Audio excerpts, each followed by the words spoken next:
Hello again everyone, and welcome back to the Vintage Sewing Machine Garage channel. Here on YouTube you are looking at, of course, the venerable Kenmore 158.1941. Those of you who know my channel will obviously know that this is one of my favorite machines because I have worked on so many and made a number of videos on this machine over the years.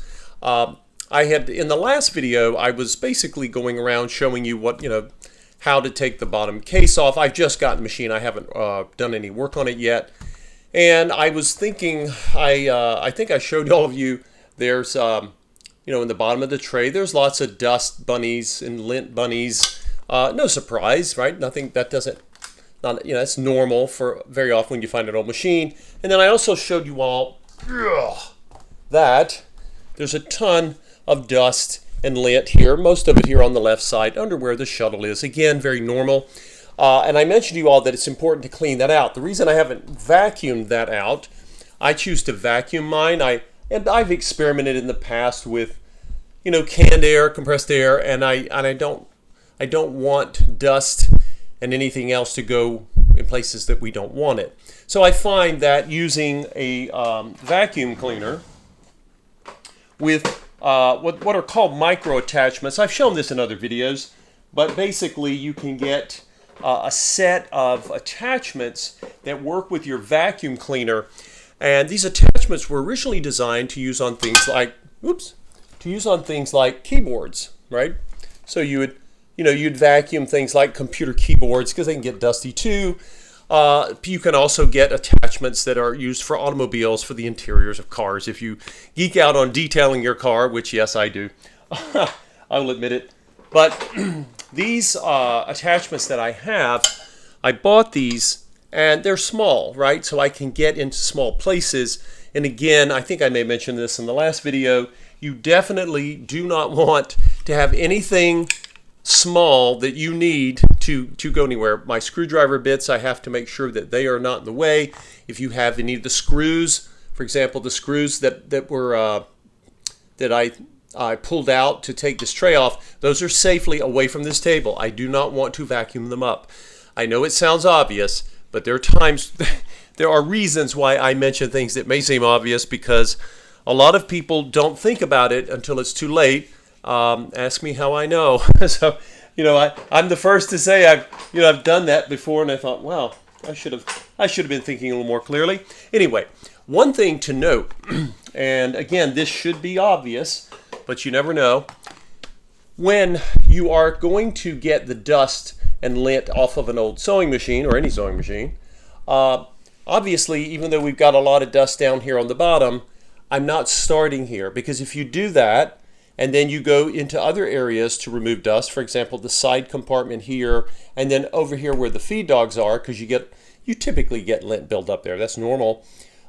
Gravity is going to pull it down sometimes, and you're going to end up having to do work twice, like on your tray. So again, there's no tragedy if that happens, but you'll do it once or twice, and then you'll think to yourself, why am I doing this? So anyway, what I'm going to do is I'm just going to vacuum this out, and I will not subject you to the loud banshee sound of the vacuum cleaner. But once I've done that, I can point. In fact, actually, before we do that, let me take this bobbin plate off, or needle plate, and I'll actually show you. We will discover together just how much lint is or is not. I suspect we're going to find some. But again, that's normal. Sewing machines were and still are engineered to with the assumption that you're going to have lint build up. Now the machine, obviously, there's a reason you're supposed to clean your lint periodically, because if you do not, your machine is basically going to try to sew for you, but it's going to work really hard for no reason, like swimming with trousers on or something. It's just, yeah. Now, by the way, here are my needle plate screws, and they are coming away from the table. I don't want them anywhere near a vacuum cleaner. That would not be a fun day. So I'm going to take the plate, comes right out, and sure enough, I can see, not sure that it's going to show up for you very well, but there is some dust here. Not as much as I thought there would be, actually, a little bit, but most of it has fallen. I'm going to be taking out my my bobbin case. Let's see if there's anything And of course the hook will be coming out too. There's no bobbin in it, but I have the case, and that's what's most important to me. This is, by the way, for those of you who are new to this machine, this is a Class 15 bobbin, and it's called that because Singer invented the Class 15 class of machines. And a lot of people copied Singer because it was a great design, and it's an oscillating hook, right? It goes back and forth, back and forth. And when I take these pieces out, in fact, I think I want to give you a little close-up of what I'm doing here, because some of you may have never seen the bobbing case or the shuttle parts come out of one of these machines. I'm pretty sure that I have shown this before because I've done a lot of videos on this machine, but sometimes, to be honest, I've done so many videos I don't always remember. So some of you who are devoted followers of the channel may remember better than I do, to be honest. Okay, so what do we want to do here? Let's get our tray out of the way. Make some room for ourselves. You can see some of the hair, I call it the hairy dog stuff, just the lint and dust that's built up over time. So let's come over here. Whoops, it actually just fell out. Of course it did, because I moved the little flippers. But I'm going to show you how this was set in here. So you have your shuttle, and you can see when I turn the handwheel, you'll see it moving, right? And this is the hook, right? And of course the hook fits, you know, it's like it's on the other side of the shuttle there. If I can, I'm all thumbs today. Now, as soon as I put it vertical again, it'll want to flop out. But what happens is there's a little rim here, right? It's like the rim of a wheel on your car, and as the shuttle moves, the hook, basically its edge slides. You know, it slides around on the race. The race is, again, the ring, if you will. This is the race cover. There may be another name for it. And of course, it goes on just one way, right? So how does it go? You see the little slot down here, right? So if you're new to this, you take this, you're going to have at 6 o'clock, right? You're going to have this slot. So we're going to put that that little nub there is going to go right in that slot like that, right? And then you're just going to let it go forward. There we go.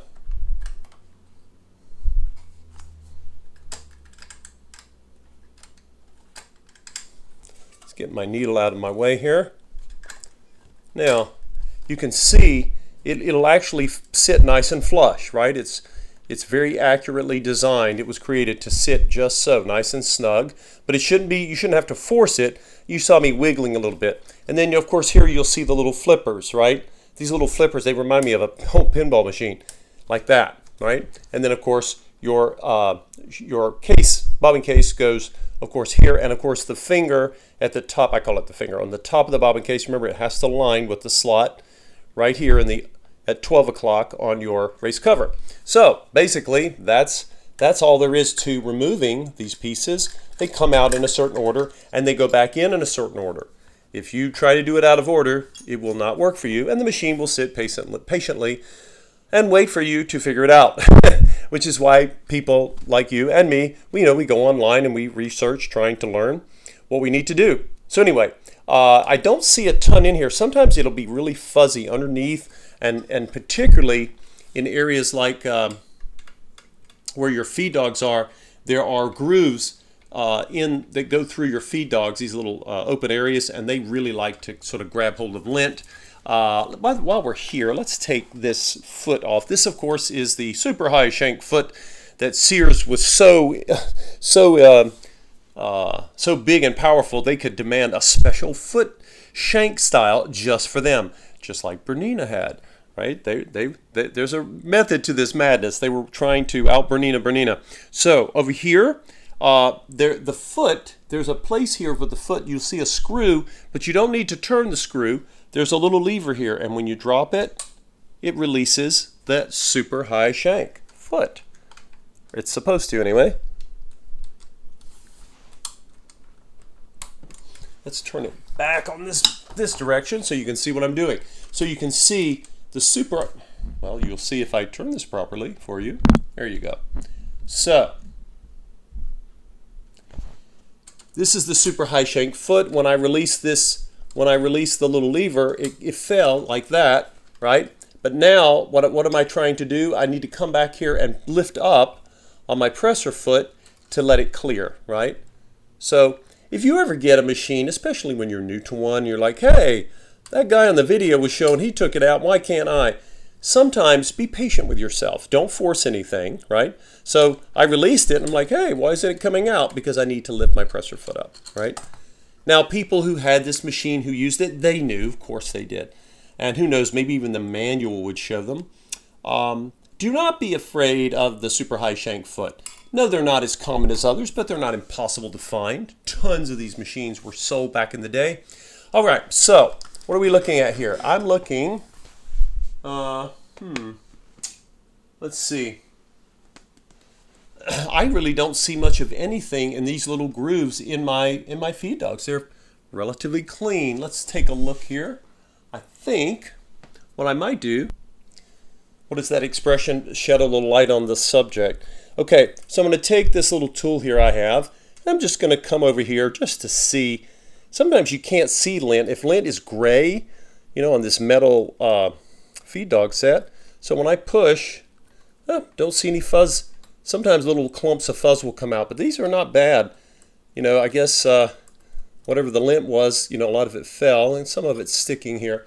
Now, of course, you'll want to take a brush and brush all of this away, right? And it'll just blow away. And chances are it's going to fall down. And again, that's why, again, we really want to start up here on in the needle bar area and just work our way down, right? So here, and then down to the feed dogs, and then down to the shuttle, which again, there's not much there, but then underneath, as you all saw earlier, there's a ton of lint that needs to come out from underneath. And don't forget that when you're dealing with a sewing machine, it's not common. Occasionally, you're going to see, you know, dust and lint up here. There's almost none. It's really a whistle clean machine up here. But again, just always start above and work your way down.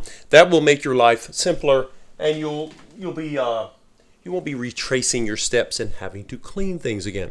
So that's what I'm going to do here. I'm going to get everything vacuumed out, and then we'll come back and take another look at this legendary, at least to me, one of the great 1970s sewing machines with multi-stitch capability, reverse stitches, can sew knits. It has what they call the stretch stitches for knits because they're such a stretchy fabric.